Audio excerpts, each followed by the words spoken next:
सफलता की ओर पहला कदम। शीर्षक, एक कदम बदलाव का। रवि एक छोटे से गांव का लड़का था। बचपन से ही उसके सपने बड़े थे, लेकिन हालात ने उसे कमजोर बना दिया था। उसके पिता एक किसान थे, जिनकी आमदनी इतनी नहीं थी कि वे रवि की ऊंची पढ़ाई का खर्च उठा सकें। फिर भी रवि के मन में कुछ बड़ा करने की चाह थी।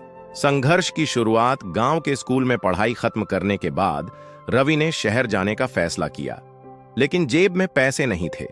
उसने अपने पिता से कहा, बाबा, मैं आगे पढ़ना चाहता हूं, लेकिन हमारे पास पैसे नहीं हैं। मैं खुद मेहनत करूंगा, लेकिन मुझे जाने दीजिए। पिता की आंखों में चिंता थी, पर बेटे की लगन देखकर उन्होंने हामी भर दी। रवि शहर चला गया, लेकिन उसे वहां की चकाचौंध और प्रतिस्पर्धा ने डरा दिया। पढ़ाई के साथ साथ उसने एक होटल में काम करना शुरू किया। दिन में पढ़ाई और रात में बर्तन धोना, यह उसकी नई दिनचर्या बन गई। कई बार थक कर गिर जाता, लेकिन फिर भी सुबह उठकर क्लास अटेंड करता। पहला कदम। एक दिन उसकी क्लास में एक प्रोफेसर ने कहा, अगर आप सफल होना चाहते हैं तो पहला कदम उठाने से मत डरिए। कदम छोटा हो सकता है, लेकिन वही आपको आगे ले जाएगा। रवि के मन में यह बात बैठ गई। उसने खुद से कहा, अगर मैं छोटे छोटे कदम बढ़ाता रहूं तो एक दिन अपनी मंजिल जरूर पाऊंगा। उसने होटल में ज्यादा समय देने के बजाय पढ़ाई पर फोकस बढ़ा दिया। वह लाइब्रेरी में घंटों बैठकर पढ़ता, रात में स्ट्रीट लाइट के नीचे नोट्स बनाता।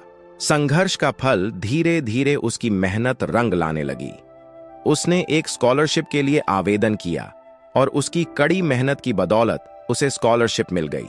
अब उसे होटल में ज्यादा देर तक काम नहीं करना पड़ता था। उसने अपनी पढ़ाई पूरी की और एक बड़ी कंपनी में नौकरी हासिल की। जब वह अपने गांव लौटा तो उसके पिता की आंखों में गर्व था। रवि ने उन्हें गले लगाया और कहा, बाबा, मैंने पहला कदम बढ़ाया था, इसलिए आज इस मुकाम तक पहुंच पाया हूं। सीख, सफलता किसी एक दिन में नहीं मिलती, बल्कि छोटे छोटे कदमों से मिलती है। पहला कदम उठाने से मत डरिए, क्योंकि वही आपको आपकी मंजिल तक ले जाएगा।